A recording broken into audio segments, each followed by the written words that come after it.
चलो ले हो गया, शुरू करते हैं हम लोग।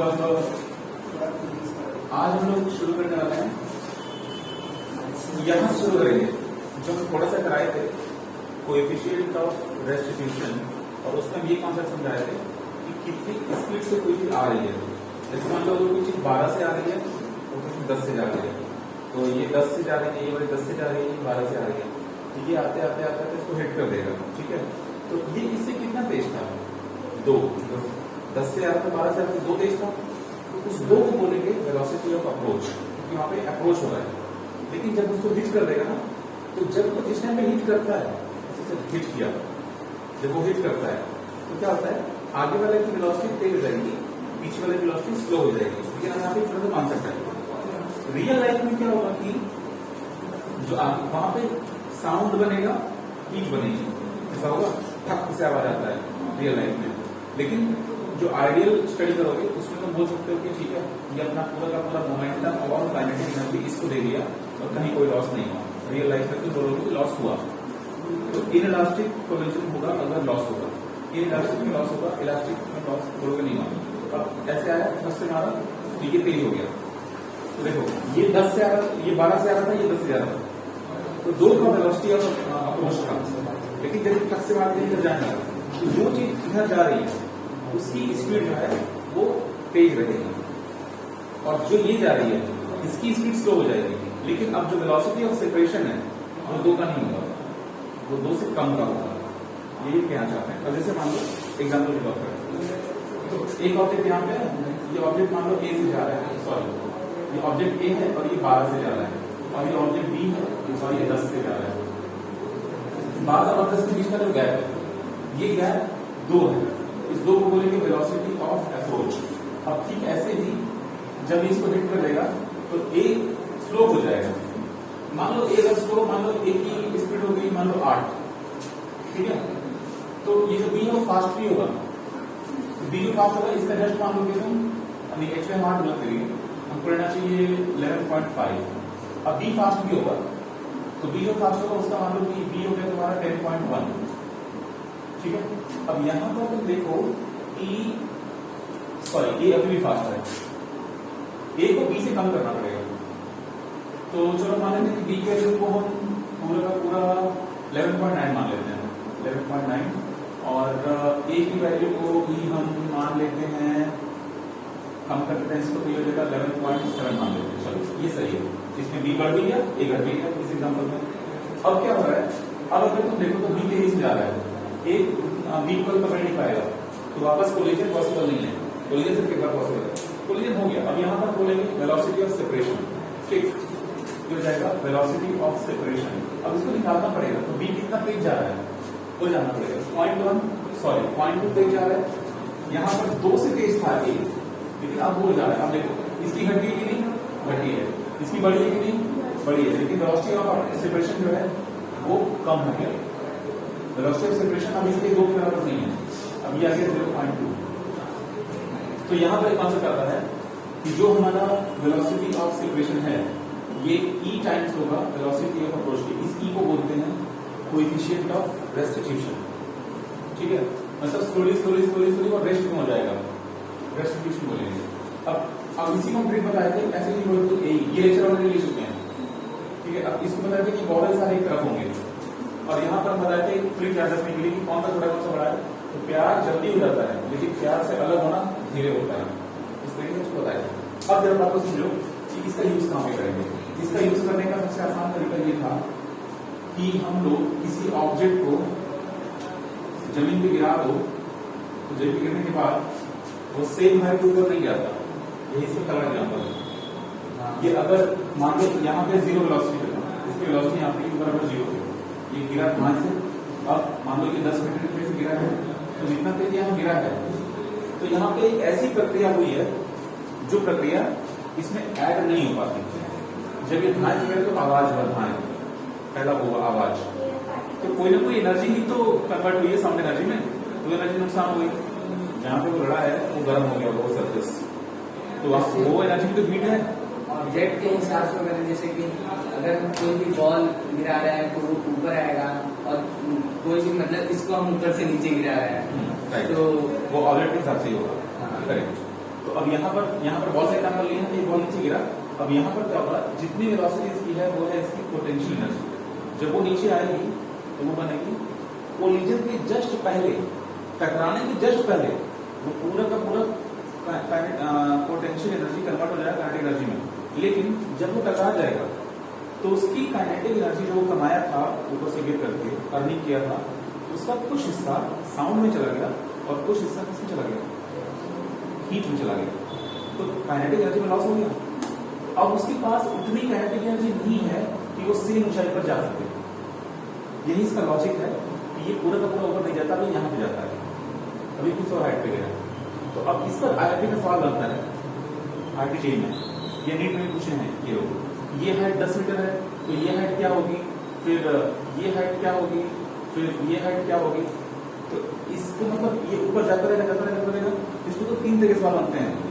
पहला सवाल बनता है, हम आईआईटी की बात कर रहे हैं कि मतलब 1 टिप, 2 टिप, 3 टिप, 4 टिप, जब ये इतने सारे टिप्स मार रहा है तो रेस्ट में आते आते ये कितना ज्यादा डिस्टेंस कवर कर लेगा, पहला क्वेश्चन ये बनता है। दूसरा क्वेश्चन ये बन सकता है कि जब वो 3 टिप मारा, 1 2 3, तो उसमें कितना डिस्टेंस ट्रेवल किया, वो बनता है। तीसरा, कितने देर तक के लिए ये ऑब्जेक्ट ये प्रक्रिया करेगा। चौथा, ऐसे करके सवाल इसमें बनते हैं। हम लोगों को बेसिक कॉन्सेप्ट ये समझना है कि इसकी एनर्जी कंजर्व करते चले जाएंगे, सारांश से फटाफट आपको समझ जाएगा। यहाँ पर इसकी पोटेंशियल एनर्जी है पीई, तो जब ये जमीन पे गिरा तो इसकी काइनेटिक एनर्जी है के ई। लेकिन प्रॉब्लम ये है ये सेम काइनेटिक एनर्जी ऊपर नहीं जाएगा क्योंकि लॉस हो जाएगा। अब जब लॉस होगा तो लॉस को समझेंगे कैसे, लॉस को समझेंगे ऐसे। अगर मान लो कि तुम ये एक्सपेक्ट कर रहे हो कि कोई जो नीचे टकरा रहा है बॉल, तो उसकी वेलोसिटी v है, उसका मास m है, उसके पास काइनेटिक एनर्जी होगी हाफ mv²। ये लोग एक्सपेक्ट कर रहे हैं। अब देखो, जब ये बॉल टकराया और ऊपर जाने की बारी आई तो तुमको पता है कि काइनेटिक एनर्जी में लॉस हो गया है। हम चाहते हैं लॉस को समझें, कितना लॉस हुआ है। तो हमारे पास एक कॉन्सेप्ट अभी इसका है, वेलोसिटी ऑफ सेपरेशन का। जब ये ऑब्जेक्ट जमीन की तरफ आ रहा है तो ये उसको अप्रोच कर रहा है, तो बोलेंगे वेलोसिटी ऑफ अप्रोच। लेकिन जब ये उससे बाहर जा रहा है, दूर जा रहा है, तो वो हो गया वेलोसिटी ऑफ सेपरेशन, कि वो सेपरेट रहा दीवार से वापस।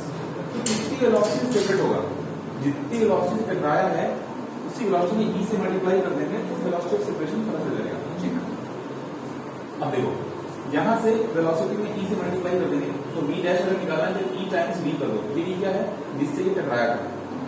लेकिन ऊपर जाएंगे सेम वेलोसिटी बस नहीं है, ऊपर जाएंगे वेलोसिटी घट रही है। क्यों घटी, क्योंकि एनर्जी लॉस हो गया। अब देखो हम इस वेलोसिटी का यूज करेंगे और फिलहाल इसके पास जो काइनेटिक एनर्जी अवेलेबल है वो होगी हाफ mv²। अब इस पूरा काइनेटिक एनर्जी का यूज करके ये बॉल ऊपर जाएगा। बस ये बॉल जब यहाँ जाएगा तो ये mgh' ऊपर जाएगा। और लेकिन जब मान लो गिरा हुआ कहीं से तो h हाइट से गिरा होगा, तो यहाँ पर जो mgh है इस mgh को इक्वेट करेंगे हाफ mv² के ऊपर।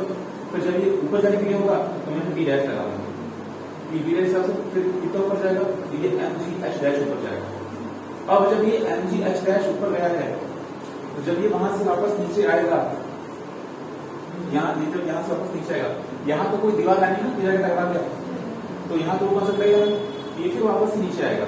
जब ये फिर नीचे आएगा तो यहाँ जितना स्पीड था 0, तो फिर ऊपर जाके 0 हो गया, अभी नीचे आना गिर गया, शुरू। तो ये जब वापस जमीन में टकराएगा तो टकराते समय तो उसकी एनर्जी mgh' के बराबर ही रहेगी, काइनेटिक एनर्जी उसकी होगी। लेकिन जब वो टकरा जाएगा उसके बाद उसकी काइनेटिक एनर्जी कम हो जाएगी। तो मान लो कि अब जब ये टकरा चुका है और अभी वापस से ऊपर जाने वाला है तो v डबल' ऊपर जाएगा, v डबल' ऊपर e टाइम्स v' होगा। तो इसकी नई काइनेटिक एनर्जी इसको मिलेगी हाफ mv', इसका हम स्क्वायर कर देंगे। तो देखो पहले ये हाफ mv² ऊपर जाएगा, फिर ये हाफ mv' ऊपर जाएगा, फिर ये हाफ mv' ऊपर जाएगा। v डबल' की वैल्यू e' निकालेंगे। अब ये v' की वैल्यू e निकालेंगे और यहाँ जो v है इसकी वैल्यू हम कैसे निकालेंगे, h हाइट नीचे गिरा है, तो हम पे ग्रेविटी लगा देंगे। यहाँ पे इनिशियल स्पीड 0 कर देंगे और गिरा h हाइट, तो यहाँ पे तो नजर v² u² प्लस 2gh। अब यहाँ से v² निकालना है, u की वैल्यू 0 कर दो क्योंकि इसको ड्रॉप किया गया, छोड़ने किया गया।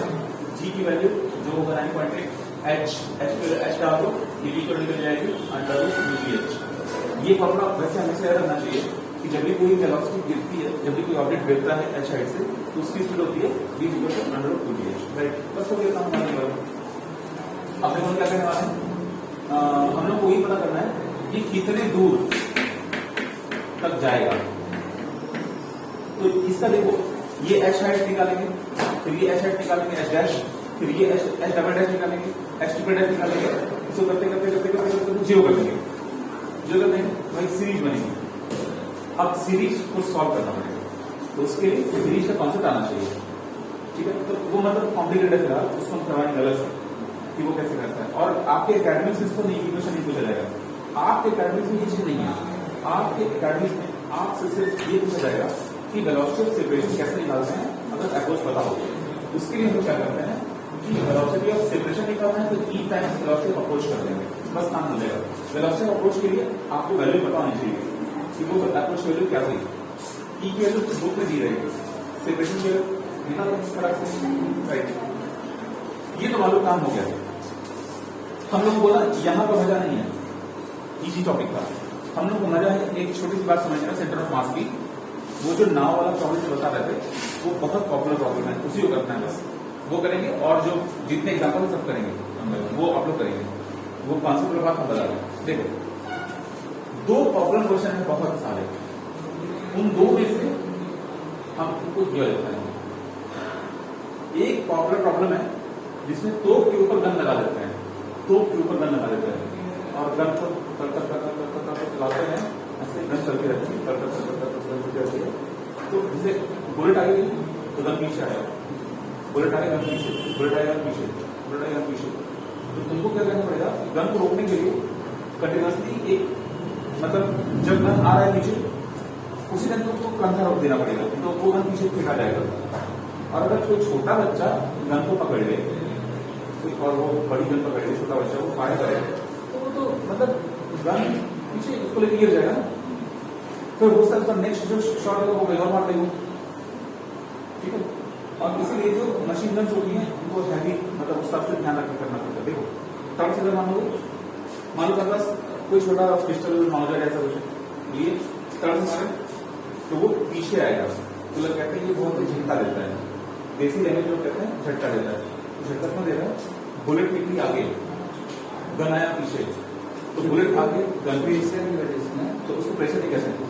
तो वो कौन सी चीज है जिसको यहाँ पर समझना होता है, यहाँ पे क्या हो रहा है, ये होता है मोमेंटम, मोमेंटम ट्रांसफर होता है। मोमेंटम क्या होता है, देखो दुनिया में कुछ चीजें ऐसी हैं जो हमेशा कंजर्व रहती हैं, फोर्स कंजर्व नहीं रहता, मोमेंटम कंजर्व रहता है, मास कंजर्व रहता है, चार्ज कंजर्व रहता है। अलग अलग चैप्टर में एनर्जी कंजर्व रहती है, अलग अलग चैप्टर में अलग चीजें कंजर्व रहती है। इस चैप्टर में मास भी कंजर्व है, एनर्जी भी कंजर्व है, मोमेंटम भी कंजर्व है। और रियल लाइफ में तो जानना पड़ता है कि रियली ऐसा होता है, जो इसमें कंजर्व है वो कंजर्व है, ठीक है। दोस्ती कंजर्व नहीं होती, दुश्मनी कंजर्व नहीं, कई दुश्मनों को दोस्त बनते देखे हैं हमेशा। और ऐसा होता है पहले नहीं होता, हाँ पहले नहीं होता। चलो अब हम लोग देखते हैं इस कंजर्व वाला सीन कैसे समझते हैं। मान लो हम यहाँ पर एक बुलेट गन बनाने की कोशिश करते हैं, बन गई तो बहुत अच्छी बात है। चलो ये हमारा गन हो गया, ये हो गया। चलो अब इस गन से निकलेगी गोली, तो mg मतलब गन का मास कितना है mg, ठीक। मान लेते हैं कि इसमें से बुलेट निकला, इस समय ये गन पूरा लोडेड है। जब ये गन पूरा का पूरा लोडेड है, पूरा का पूरा लोडेड, तो उस समय उसका मास इसमें गोली का मास ऐड होगा। लेकिन जब गोली बाहर निकलेगी, जब गोली बाहर निकलेगी तो ये जो गोली बाहर जा रही है इसमें m बुलेट, बुलेट का मास अलग होगा, बुलेट को गोली कहते हैं। अब ये जाएगी कहीं पे, जा रही है अपने स्पीड से जा रही है, तो होगा क्या, जैसे ही ये बुलेट गन से बाहर आई, यहां पर मास सेपरेट हो गया।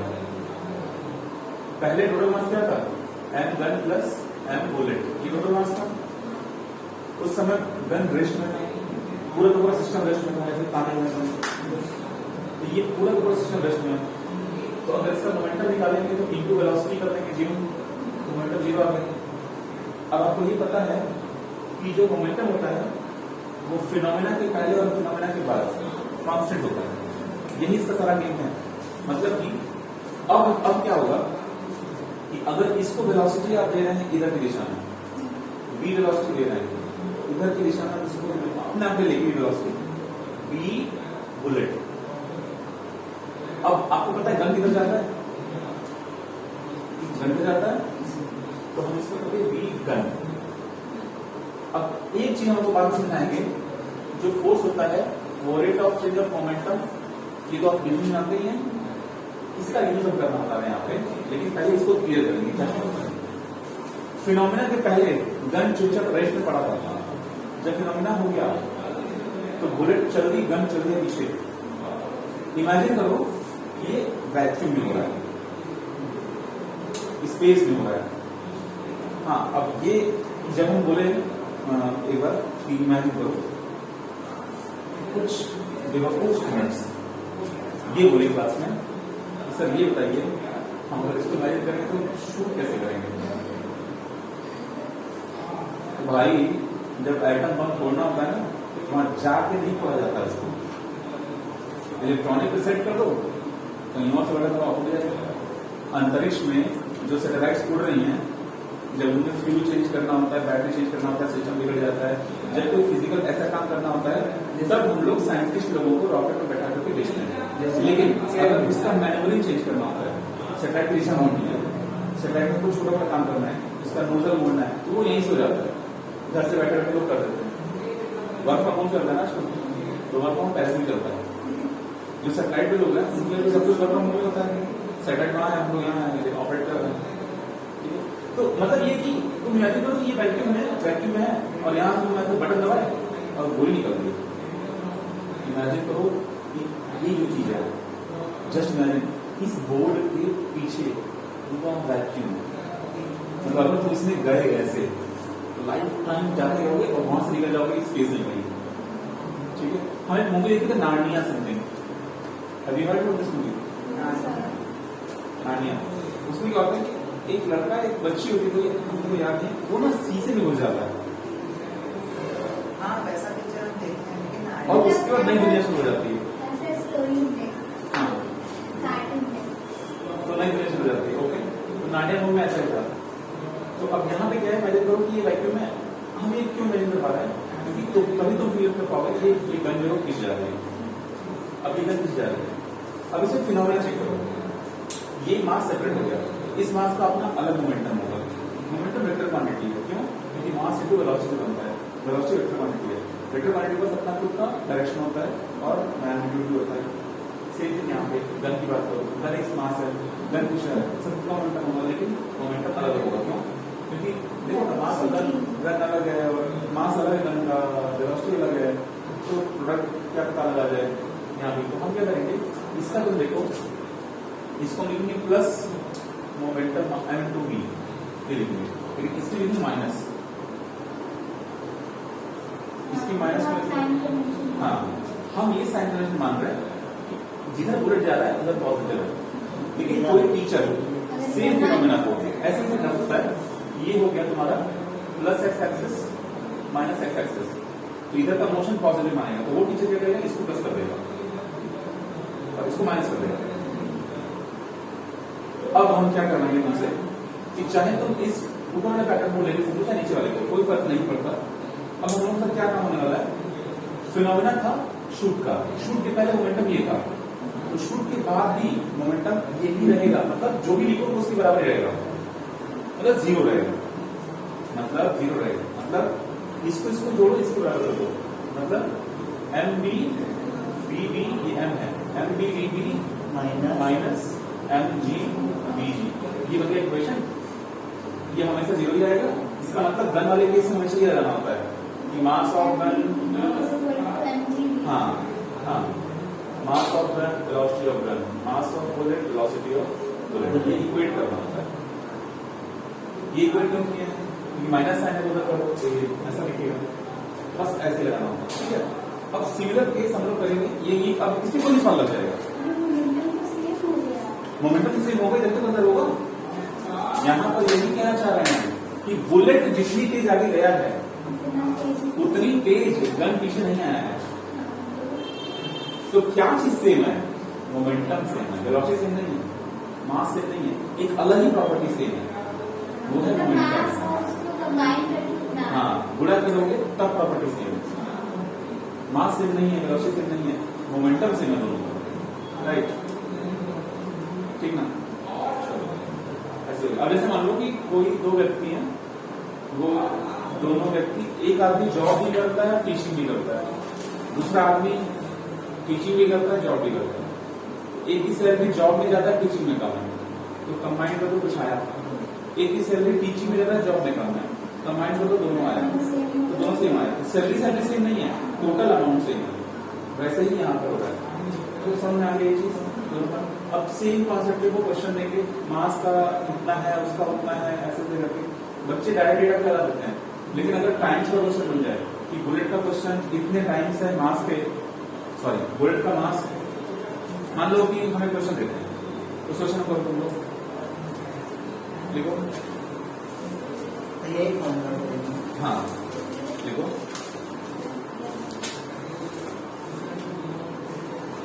Mass of gun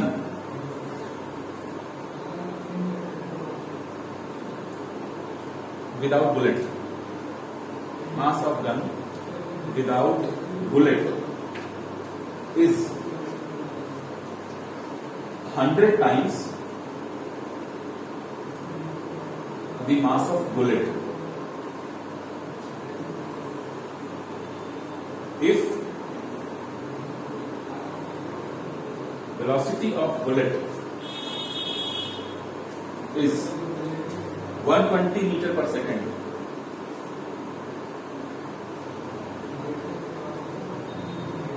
then 120 meter per second, then what will be recoil velocity of gun? Recoil, RECOIL, मतलब जो पीछे जाती है ना उसको रिकॉइल बोलते हैं। Recoil velocity, recoil, RECOIL, recoil velocity of gun. Direct answer इसको फॉर्मूले में लिखने यहाँ पे हो जाएगी दिक्कत। बहुत सारे बच्चों को दिक्कत हुई, देखते हैं किसको दिक्कत होती है, क्योंकि डायरेक्ट मास नहीं दिया हुआ है, डायरेक्ट मास नहीं दिया हुआ है। चलो ये देखो बता रहा है, ये सॉल्व कैसे होगा, एक्स मानने की जरूरत नहीं है, डायरेक्ट ये क्वेश्चन देख रहे हो ना, इसमें दिया हुआ है कि mass of gun 100 times mass of bullet, तो इसी को तुम नहीं लिख सकते हो 100 टाइम्स मास ऑफ बुलेट, ये ज्यादा अच्छा है ना, राइट? और मास ऑफ गन पूछ रहा है, ये मास ऑफ बुलेट निकालना है, मास ऑफ बुलेट निकालना है, ऐसा वेलोसिटी ऑफ गन निकालना है ना। और ये दिया हुआ कितना 120। अब मास ऑफ बुलेट 100 काट दो, अब इस 100 को नीचे भेज दो, तो 120 से डिवाइड कर दो, अब डिवीजन तो अरे मेरा आ गया था। 1. ठीक है, समझ आ गया, 1.2 मीटर पर सेकंड। अब हम लोग करते हैं वो नाव वाला क्वेश्चन जो बहुत फेवरेट है। मान लो ना कभी अगर मन किया किसी का कि नदी में जाए, गंगा जी वाली नदी में जा करके पकड़ने का, अरे पहुंचने का नहीं, क्या होता है? गंगा जी नदी में जा करके नाव बैठे हैं और फैशन में उछले कूदे हैं, मेरा बड़ी तो जो लोग 100-200 ग्राम के हैं, हम जो लोग 100-200 ग्राम के हैं इंक्लूडिंग श्रेयांशु, वो तो कर लेंगे, लेकिन जो भारी भरकम रहेंगे जैसे विराज उनके ना, विराज को उठा नहीं सकते। देखो अब इसको समझते हैं, इसका लॉजिक क्या है। इसका लॉजिक बहुत ही आसान है, देखो सिंपल सा केस एकदम बता रहे, तुम लोग तुरंत समझ जाओगे, अब देखते हैं समझ जाएगा। आदमी जो कि नाव पर से जंप करने वाला है उसको बुलेट मान लो, और नाव को तुम मान लो गन, सॉल्व हो गया। हाँ क्योंकि सीन तो वही है, आदमी जंप करेगा, नाव पीछे जाएगी, बुलेट निकलेगी, गन पीछे जाएगी, एकदम सेम सीन है, एकदम सेम सीन। अगर स्पीड उसका ज्यादा रहेगा बुलेट का, इसका बेटा जैसे कि गन का जो बुलेट निकलेगी गन से, हाँ। उसका स्पीड ज्यादा रहेगा। हाँ, उस केस में तो स्पीड ज्यादा कम हो गई, मतलब स्पीड, अब बुलेट की स्पीड से आदमी थोड़ी कूदेगा, नहीं तो कई लोगों को ले भी देगा ना, वो तो ढाई से कूदेगा, आराम से कूदेगा, जितनी स्पीड से कूदे तो नाव भी उतनी झटके पीछे नहीं जाएगी। मतलब समझो, अगर जैसे जब बुलेट निकली थी तो गन पीछे गया था ना, इसीलिए गन को एक्सेस वेट दिया जाता है, नहीं तो उसकी गन की एक्सेस फायरिंग करने की जरूरत नहीं है। गन को हैवी क्यों बनाया जाता है? इसीलिए कि झटका लगे तो गामा बहुत तेज पीछे ना आए, मोमेंटम बैलेंस है, मतलब मोमेंटम का बहुत सारा हिस्सा मास खुद संभाल ले, थोड़ा सा कंट्रीब्यूशन वेलोसिटी का हो। अब मास को इतना हैवी बना दे, अब देखो तोप, देखो तोप को हैवी बनाने के दो रीजन है। पहला रीजन ये है हैवी बनाने का कि मतलब अगर वो हल्के मटेरियल से बनेगा तो गिरेगा तो फूट जाएगा। नहीं मतलब सेफ्टी, जो दूसरे का टैंक, जो दूसरे वाले गोला मारेंगे वो टैंक फूट जाएगा। अब दूसरा रीजन हैवी बनाने का ये है कि अगर उसको लाइट बनाओगे तो किसी गोला उधर मारोगे अपने तक पहुंच जाओगे। तो पता है राजू श्रीवास्तव जी का निधन हो गया है। हाँ सर, है ना, 2 दिन पहले हुआ है। हाँ, वो एक कोई उनका कॉमेडी शो था, तो उसमें वो ये बताया था, ये वाला चीज, उनका एक दोस्त था, वो चल गया बॉर्डर पे, कहीं उसका कहीं घर पे वो नहीं रहा था, समथिंग ऐसा कुछ कॉमेडी था, मजा आ रहा था कॉमेडी। तो लेते करके नाव वाला क्वेश्चन में सॉल्व हो जाएगा। नाव वाले क्वेश्चन में कॉन्सेप्ट को समझना, एक चीज समझना मेरी बात, तुम लोगों को गलती कहाँ होगी? Mass of bullet, mass of gun और टोटल मास, इसमें दिक्कत होगी। जल्दी में अगर तुम लोग टोटल मास को मास ऑफ गन समझ लिए तो दिक्कत हो जाएगा। टोटल मास का मतलब होता है कि उसमें मास ऑफ गन और मास ऑफ बुलेट का ऐड है, सेम नाव वाले केस में होगा।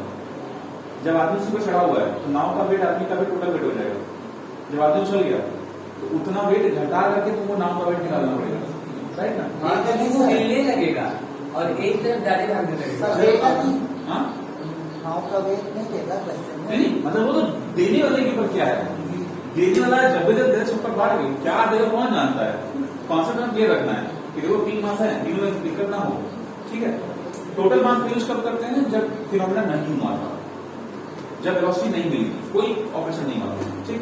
बस अब जैसे देखो इस पर एक क्वेश्चन और लगाते हैं, इसी पर सेंटर ऑफ मास पर। सेंटर ऑफ मास हमेशा बीच में रखता है अगर 2 पार्टिकल्स हैं, ठीक है। लेकिन सेंटर ऑफ मास का एक्सेलरेशन और सेंटर ऑफ मास का वेलोसिटी एक अलग कॉन्सेप्ट है, बहुत अच्छा कॉन्सेप्ट है।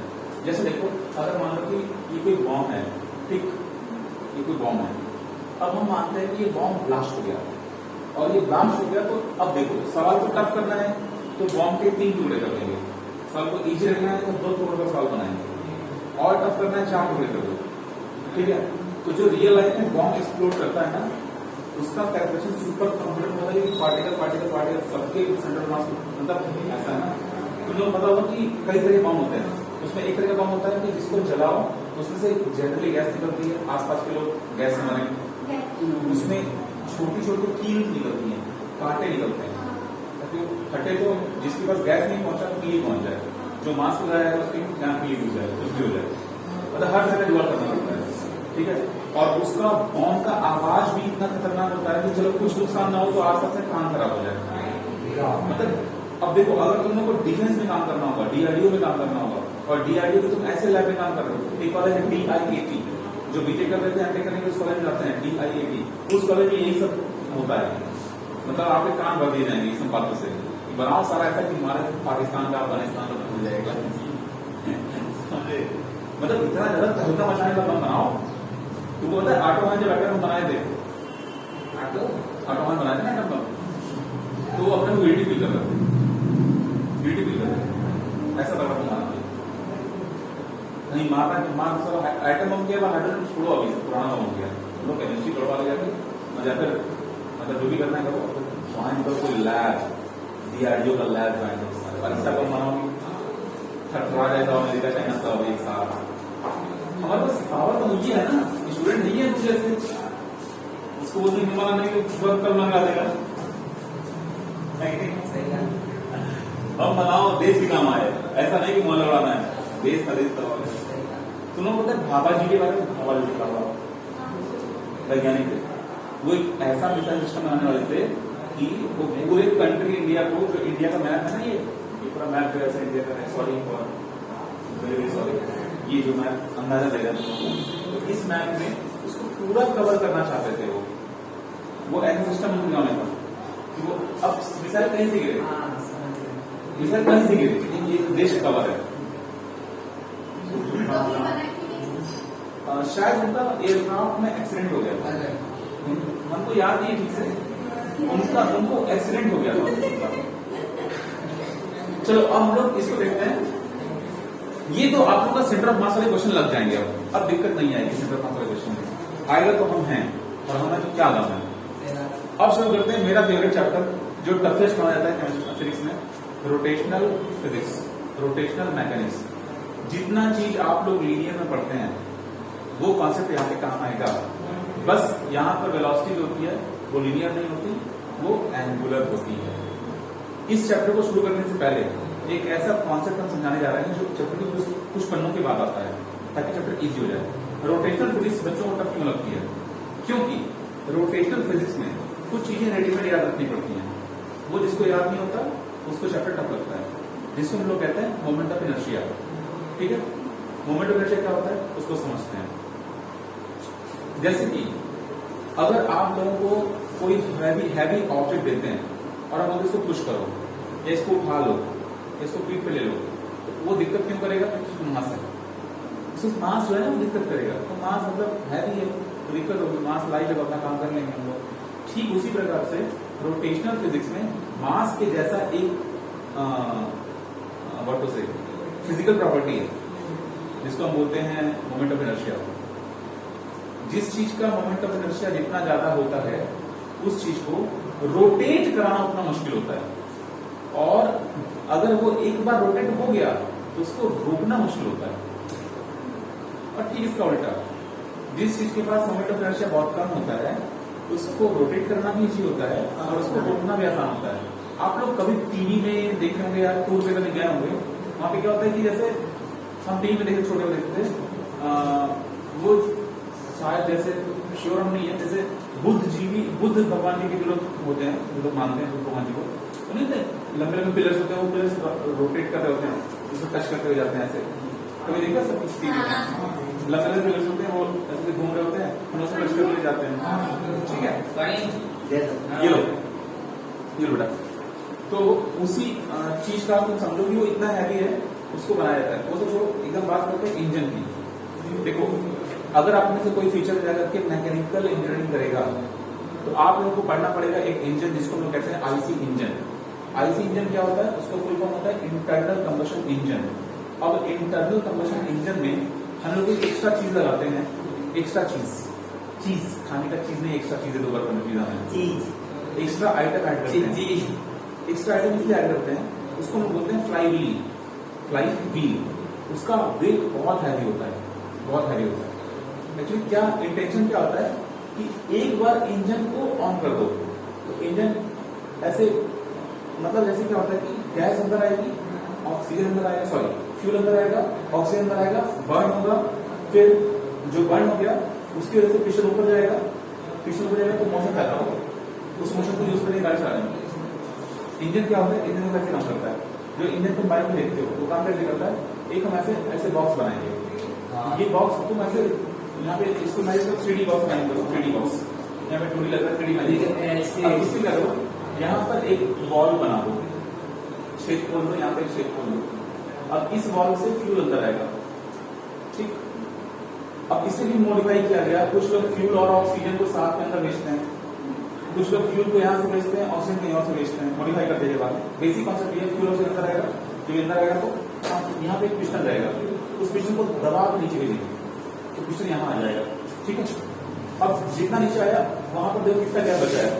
अब ये फ्यूल और ऑक्सीजन जब इस गैप में दबेगा, दबने से खुद में गर्म हो जाएगा, दब के गर्म हो जाएगा, गर्म होने से इसमें आग लग जाएगी, समझे? इंजन कैसे काम करता है? हाँ, ये पिस्टन नीचे आएगा, इसको चापेगा, ये जो फ्यूल हवा अंदर आया है ऑक्सीजन, वो दबेगा, दब के गर्म हो जाएगा।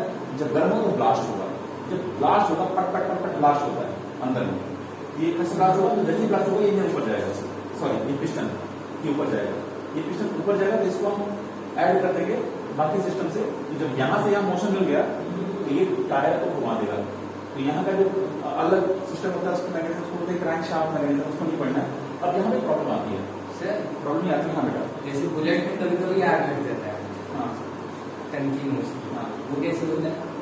वो कैसे नहीं चलेगा? एक्सीडेंट हो गया होगा, लीक हो गया ऑयल, ये सब नहीं होता ऑयल, ये सब परफेक्ट होता है। ऑयल लीक हो गया, फिर गवर्न लगा दिया। अब देखो यहाँ पर जो तुम देख रहे हो, यहाँ जब ये फ्यूल जल जाएगा, पिस्टन ऊपर चला जाएगा, जब पिस्टन यहाँ पे आएगा ना तो यहाँ पर जो चीज बन रही है, बर्न होते ही बन जाएगा क्या, कार्बन डाइऑक्साइड। और अगर वो इसमें रहा तो अगला आग नहीं लगता है, क्योंकि CO2 से आग नहीं लगता, बुझता है। तो क्या होगा, वॉल्व खोल दो ये बाहर निकल जाएगा। अब वॉल्व खोल दो ये बाहर निकल गया, इसी कहते हैं इमिशन, जिससे वातावरण खराब होता है। ये सिस्टम है। अब हम लोग क्या करना होता है कि इस पूरे प्रक्रिया को रोटेशनल पीस में कहां पे योगदान है देखते हैं। ये जो पिस्टन पहले नीचे आया था, वॉल्व खुला, इसमें गैस वाली, पिस्टन नीचे आया, बर्न हुआ, पिस्टन ऊपर गया। इस पूरे प्रोसेस में पिस्टन को ऊपर नीचे करने के लिए कुछ चाहिए ना, तो शुरुआत में किक मार दोगे पैर से तो वो प्रक्रिया हो जाएगी शुरुआत में। एक बार रोटेट करेगा नहीं हो पाएगा, हो जाएगा। ठीक है, जब हो गया तो क्या होगा कि ये पावर जो पैदा हो रहा है उस पावर का कुछ हिस्सा टायर को चलाने में यूज हो जाएगा और कुछ हिस्सा से हम फ्लाईव्हील चलाते हैं। फ्लाईव्हील क्या करता है, एक बहुत हैवी सा फ्लाईव्हील होता है गाड़ी के इंजन में। तो फ्लाईव्हील क्या करता है, खुद रोटेट करता रहता है। तो उसके रोटेट करने की वजह से उससे जुड़े हुए जो लोग होते हैं वो भी अपना काम कर रहे होते हैं। ऐसे यही कॉन्सेप्ट है। लेकिन फ्लाईव्हील का एनर्जी कम इसलिए नहीं होता क्योंकि उसको हर कुछ देर बाद यहाँ से पावर मिल जाता है। लेकिन फ्लाईव्हील का मास इतना ज्यादा होता है कि उसका मोमेंट ऑफ इनर्शिया बहुत चाप के होता है। मोमेंट ऑफ इनर्शिया बहुत तगड़ा होने की वजह से क्या होता है, फ्लाईव्हील जल्दी रुकता नहीं है और उसका यूज करते हैं हम लोग गाड़ी को ना रोकने में। गाड़ी आम पर छोड़ो ऑन रहती है, फ्लाईव्हील होता रहता है। कभी कभी जब यहाँ से सफाई भी कम हो जाती है तो निकल जाती है। एनीवे, फ्लाईव्हील का मतलब यूज है रोटेशनल फिजिक्स में। चलो ये कम हो गया। अब आगे चलते हैं, ये समझते हैं फैन के बारे में कि फैन को ऐसा ही क्यों बनाया गया। ठीक है, देखो कहीं कहीं पर देखो एक्चुअली ये चीज तो पक्का है कि फैन इंडिया में या किसी भी और कंट्री में जब भी चलेगा ये वाला फैन इलेक्ट्रिसिटी से ही चलेगा। अगर फैन को इलेक्ट्रिसिटी से चलना है तो हमको फैन का मास जो है, ब्लेड का मास ऐसा एडजस्ट करना होगा जिसको घुमाने में दिक्कत ना हो। राइट, हैवी नहीं बनाना होगा, उसका इनर्शिया कम रखना होगा। अब देखो इनर्शिया कम रहेगा तो जैसे ही पावर सप्लाई पहुंचा वहां तक वो रोटेट कर जाएगा। और अगर उसका चाप उसको हैवी कर दोगे तो ऑटोमेटिक उसका मोमेंट ऑफ इनर्शिया हैवी हो जाएगा। अब हैवी अगर हो गया तो जैसा लगेगा कि हमारा जाम हो गया है, जाएगा इलेक्ट्रिसिटी जाएगी, लेकिन वो पकड़ते पकड़ते पकड़ते पकड़ते 4-5 मिनट में बनेगा तो लाइट कट गई। लेकिन लाइट कट गई तो एडवांटेज ये है कि वो इतना हैवी है कि वो अगले 4-5 घंटा और चलेगा, रुकते रुकते रुकेगा। ये इसका प्लस पॉइंट है। तो हम अपने यूज के हिसाब से उसका एडवांटेज डिसाइड करेंगे। राइट, तो अब प्रॉब्लम कहां पे आती है, मोमेंट ऑफ इनर्शिया का फिजिकल फील्ड मिल गया। फिजिकल फील्ड क्या होता है, अब इस एग्जांपल के तौर पे तुम लोग देखते हो कि गांव में हम लोग देहाती लैंग्वेज में बेना कहते हैं, बेना, हाँकना, हाँकना बोलते हैं, पंखा। ठीक है, हाँ पंखा से ले लेते हैं। हाँ कलर फैन। तो उसमें दो क्वालिटी का आता है, देखो उसमें 2 क्वालिटी आता है। एक आता है वो सुफली लगी नहीं होती है, वो सिर्फ एक तो ऐसा बांस का उसमें होता है, उसका लगता है। ठीक है, ऐसे लगता है। अब यहाँ पर मोटर का काम आता है, बहुत हेल्प बना दोगे तो अगर घूम गया उसको रोकना मुश्किल हो जाएगा। ठीक है, अब यहाँ पे इसको हल्का बांस रखना जरूरी है क्योंकि इसको इजिली मूव भी करा लो और इजी रोक के इधर भी घुमा लो। तो अगर एक बार घुमा फिर घूमता ही रह जाएगा। इसका मतलब अगर उखली वाला बेना यूज कर रहे हो तो वहां पर मास हैवी करो, एक बार घुमाओ घूमता रहेगा। लेकिन प्रॉब्लम यह है कि उसको होल्ड करना है ना हाथ में, तो हाथ दुख जाएगा, तो इसलिए वो एडवांटेज यूज नहीं कर पाएंगे। राइट, अब इस पंखे में भी सेम चीज है, मैनेज करके बीच का रास्ता निकाल कर जाते हैं। यहाँ पे मोमेंट ऑफ इनर्शिया समझने के लिए कॉन्सेप्ट में मजा आ जाएगा। देखो ट्रिक बता रहे हैं, अगर मान लो कि कोई रॉड है, हम सारा का सारा मोमेंट ऑफ इनर्शिया ट्रिक से याद करवा देंगे, याद हो जाएगा, है ना। ये रॉड है, इस रॉड को बीच में ऐसे पिन करके पिन लगा दिए, इसको हम घुमाना चाहते हैं ताकि बीच में ऐसे घूमे, एरो ये ऐसे घुमाना चाहते हैं, ठीक। एक केस ये हुआ तो इसको हम केस 1 कर देते हैं। अब इसी रॉड को जो केस 1 में ए कर देते हैं। अब इसी रॉड को हम यहां पर अगर घुमाएं तो बात तो समझो, इसी रॉड को पहले बीच में घुमा रहे थे, तो यहाँ से घुमा रहे मतलब अब इसको ऐसे घुमा रहे ठीक ना। तो यहाँ से अब ये हो केस बी, केस ए केस बी।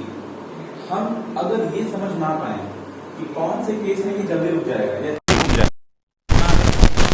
सॉल्व करना, इसका ट्रिक याद रखो। इसका कुछ ना कुछ मास होगा m, कुछ ना कुछ लेंथ होगा l। तो इसका जो मोमेंट ऑफ इनर्शिया होगा वो कोई एक नंबर नहीं होगा, जैसे कि ml या समथिंग बता दो। उसमें प्रॉब्लम ये होती है, मोमेंट ऑफ इनर्शिया निकालना होता है तो हम वो चीज किस चीज के अबाउट घूम रही है।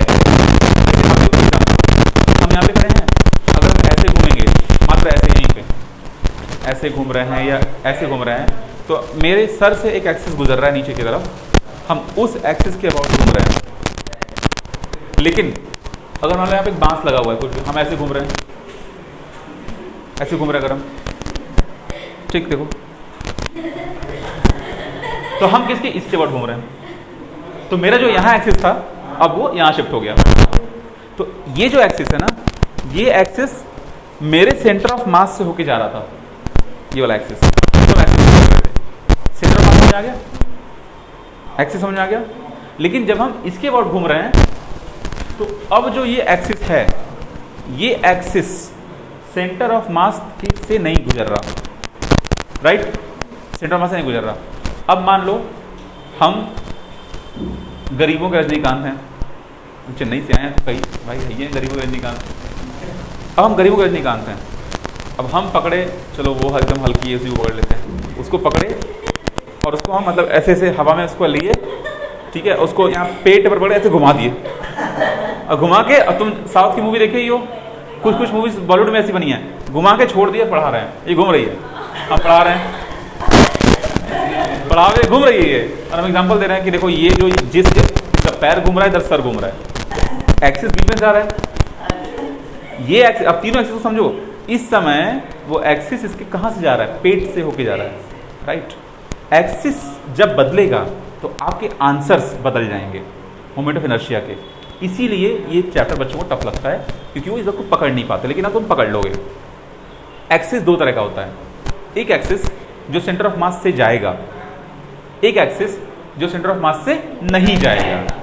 तो जो एक्सिस सेंटर ऑफ मास से जाता है उसका आंसर रट लो, और सवाल में वो पूछेगा उसके अबाउट जिससे नहीं जाता है।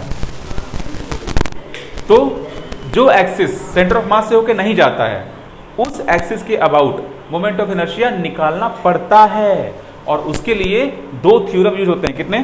कौन कौन से? पहला और दूसरा, वेरी गुड। अब देखो, जो पहला थ्योरम होता है, ठीक है, पहला दूसरा, उसमें से एक देखो होगा परपेंडिकुलर एक्सिस थ्योरम, ठीक है, दूसरा होगा पैरेलल एक्सिस थ्योरम। बस इससे निकल जाएगा, वो थ्योरम समझ लेंगे हम लोग। अब चलो थ्योरम तो बता देंगे, लेकिन ये दोनों थ्योरम समझने से पहले एक काम होता है, वो करना होता है। उस काम में आप लोगों को ट्रिक से सारे फॉर्मूले याद करने पड़ेंगे। तो अभी हम तुम लोगों को दो फॉर्मूले याद करवा रहे हैं, ठीक। पहले तो ये लेंथ वाला, ये रॉड का करवाएंगे। अब सुनो, डिस्क और रिंग का कर लो। देखो ये डिस्क है, अब इस डिस्क में इसका सेंटर ऑफ मास कहां पे आएगा? देखो डिस्क और रिंग में क्या अंतर है, रिंग में क्या अंतर है? हाँ, मतलब डिस्क जो होता है उसका सरफेस पूरा होता है, बीच में भी होता है। जैसे कॉइन, 1 रुपए का सिक्का, वो डिस्क है, वो रिंग नहीं है, ठीक है। शादी में डिस्क मत पहना देना, रिंग पहनाना होता है, ठीक है। रिंग में पहनाया नहीं है, लेकिन पहना होता, पता है। Very good, perfect. अब देखो यहां पर क्या होगा कि अगर डिस्क है और देखो यहां पर रिंग है, तो एक चीज समझ लो, ये रिंग है बेटा, तो इसका ट्रिक देखो, mr², m इसका मास है, कितना हैवी है, कितने तोले का सोने का है, कितने चांदी का तोले का सोने का, ये पता होता है ना, गांव में कितने भार का है ये। तो ये सोने या चांदी या कॉपर एल्युमिनियम जो जितनी औकात, नहीं तो बहुत सच्चा प्यार है तो ये सब हटाओ, धागा ही बांध दो। उससे भी देसी प्यार है तो घास बांध दो, ठीक है भाई, नेचुरल प्यार कीजिए, क्या मेटल मेटलर्जी से बाहर हटिए, फिजिकलिटी से बाहर हटिए। सच्चा प्यार है, धागा बांध दो, धागा खरीदना पड़ेगा, घास बांध दो। हम लोग छोटे थे ना, तो हम लोग छोटे थे, मेरी नानी के यहाँ उनके दरवाजे पे ना घास लंबे लंबे होते थे, दूब बोलते, दूब। हाँ, उससे खिलौना टाइप का खेलते थे हम लोग, घास वास रस्सी से। चलो अब देखो, बनता है उसका अंगूठी घास का। घास बनता है अंगूठी, हाँ। अब बना लेंगे, खुद से बना लेंगे, पूजा जब करने बैठते हैं तब बन जाएगा। देखो कितनी, देखो इसको लग रहा है 3 इडियट मूवी दिखानी पड़ेगी, अंगूठी पे अंगूठी पहना हुआ है। जाएगा इंटरव्यू देने, अंगूठी निकाल के रख देगा। चलो अब ये हो गया तुम्हारा एमआर स्क्वायर। एमआर स्क्वायर का फॉर्मूला है ये रिंग के लिए, लेकिन बात को समझो, जो भी फॉर्मूला होता है ना वो किसी एक्सिस के लिए होता है, रिंग का नहीं होता।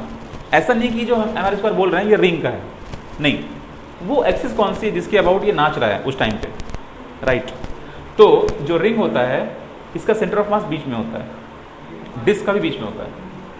तो रिंग का जो एमआर स्क्वायर है ये तब आंसर आएगा जब रिंग इस एक्सिस के अबाउट नाचे, समझ गए, जब इसके अबाउट नाचेगा तब। अगर मान लो यही रिंगवा इसको उठा के यहाँ कर दिए तो अब इसका फॉर्मूला नहीं पता।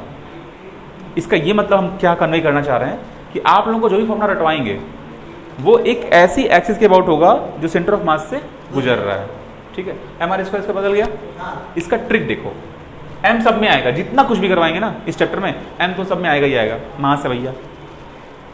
आर मतलब रिंग होता है, समझ में आ गया, रिंग का स्क्वायर। चलो रिंग, आर मतलब रिंग, आर मतलब रेडियस, कहने का यही मतलब, ट्रिक वही था। आर मतलब रेडियस नहीं, आर मतलब रिंग समझो, ठीक ना। अब देखो अगर इसमें डिस्क हो गया तो देखो बता रहे हैं डिस्क, ठीक है। डी मतलब डिवाइड करो, आई मतलब ये जो ये है ना ये एस, इस एस का मिरर इमेज लो तो बेटा क्या बनेगा, मतलब एमआर स्क्वायर बाई 2। ये डिस्क का हो गया, एक्सिस कौन सी है, यही वाली, ठीक। 2 याद हो गए, चलो। अच्छा ये भी है क्या, डीएस का आज फुल फॉर्म बता ही दो तुम लोग हमको। दिव्यांश शर्मा, हम बताएं डी से दिव्यांश है और यदि इसकी गर्लफ्रेंड का नाम मगर ये बताता है, आपको पता है। सुनो सुनो, लौंडा बनारसी है और राजना पिक्चर देख के रखा है, ऐसा कुछ नहीं, इसका भी याद नहीं है। चलो भैया ठीक है। अब ये एमआर स्क्वायर हो गया और ये एमआर स्क्वायर हो गया, ठीक है। इसमें डिफिकल्टी लेवल कहाँ पे आएगा बताओ, नहीं आ रहा है, ठीक है। अब देखो अगर तुम इसी डिस्क को, मतलब ये जो डिस्क है इसको तुम ना एक कंप्लीट सिलेंडर बना दो और ऐसा जो कि सॉलिड हो, मतलब इसी डिस्क लगा दो ढेर सारा, ठीक है, तो भी उसका भी आंसर यही आता है, डिस्क वाला आंसर आता है, ठीक। अगर इसको तुम हॉलो सिलेंडर बना दो तो उसका आंसर अभी यही आता है। तो 4 याद हो गए, ठीक। अगर 4 याद हो गए तो थोड़ा एक बार देख लो, पूछते हैं हम, याद हो गया। सॉलिड सिलेंडर का बताओ, वेरी गुड, चलो ठीक है, ठीक है, तुमसे पूछ रहे हैं, चलो तुमसे पूछ रहे हैं। स्फीयर का बताओ, स्फीयर का पढ़ा दे रहे हैं हम, अभी पढ़ाना बाकी है। स्फीयर कहाँ पढ़ाया अभी, अभी तो रिंग पढ़ा है ना, अब पढ़ाते हैं क्या हुआ। तुम लोग ये बताओ, इसका ट्रिक देख लेते हैं रॉड का। देखो पहले रॉड को लिखते हैं, ROD, देखो ट्रिक देखो, ठीक। देखो रॉड में, देखो मेरा क्लास डिस्टर्ब हो चले जाएंगे चेन्नई,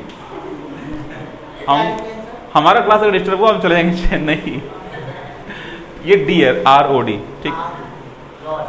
डी मतलब होता है डिवीजन, असली गेम यहाँ पे है। अरे रुक जाओ थोड़ा सा, न रिंग ना रेडियस है।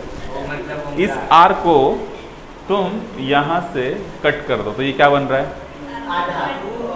1, राइट। या 1 या 2 बन गया, देखो ना 1 2 हो गया। अब देखो 1 2 को एक बार तुम 12 पढ़ सकते हो, लेकिन एक बार तुम 1 + 2 3 पढ़ सकते हो, राइट। एक बार तुम 12 पढ़ सकते हो, एक बार तुम 3 पढ़ सकते हो।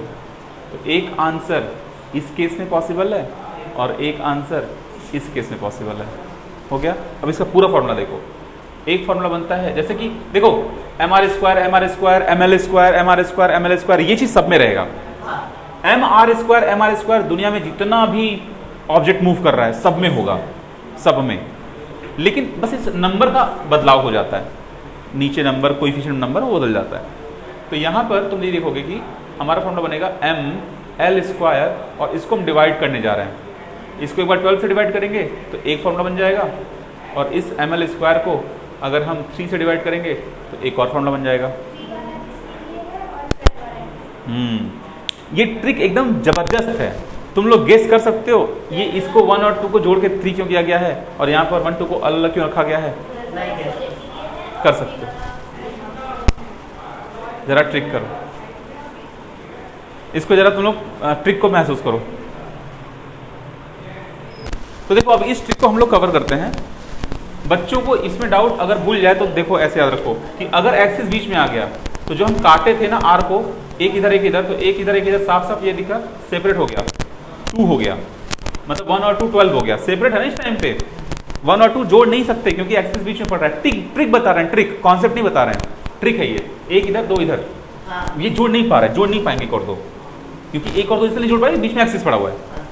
तो बीच से जब एक्सिस गुजरेगा और ये ऐसे रोटेट कर रहा होगा तो उसका आंसर होगा ml स्क्वायर बाई 12। लेकिन एक्सिस उठ के यहाँ चला जाएगा ना, तो अब ये एक और 2 जुड़ गए तो 3 हो गया, तो ml स्क्वायर बाई 3 हो जाएगा जब एक्सिस यहाँ रहेगा तो, राइट। अब लास्ट ट्रिक देखो स्फीयर का, स्फीयर के नाम में ही ट्रिक है। और कुछ इतने धोखेबाज और दलिद्र इंसान के टीचर हैं, अभी यूट्यूब पे घुस के मारेंगे उन सबों को, आज या बनारस में साले बता रहे हैं क्या करते हैं सब साले। ये सब दूसरे का ट्रिक सीख करके, ये एक्चुअली हमारा ट्रिक नहीं है, हमारे सर थे वही ट्रिक बनाए थे। तो अब उन सर से जितने से सारे स्टूडेंट निकले, अब उसमें से कुछ इतने हरामी हैं कि वो कहते हैं मेरी ट्रिक है, मतलब उनकी ट्रिक है।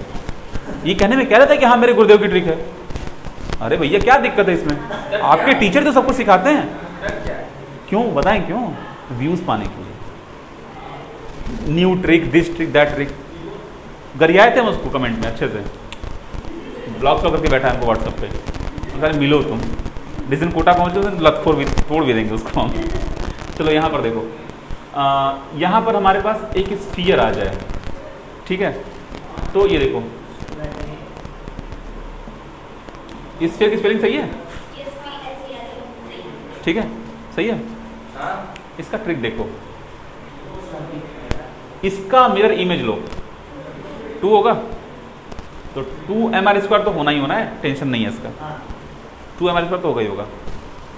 अब इसमें हम लोग डिवीजन लगाएंगे, क्योंकि डिवीजन सब में लगा हुआ है, इसमें लगा दो। डिवीजन सिर्फ और सिर्फ रिंग में नहीं था, क्योंकि वहाँ पे आर का मतलब रिंग था, बाकी सब में डिवीजन लगा दो।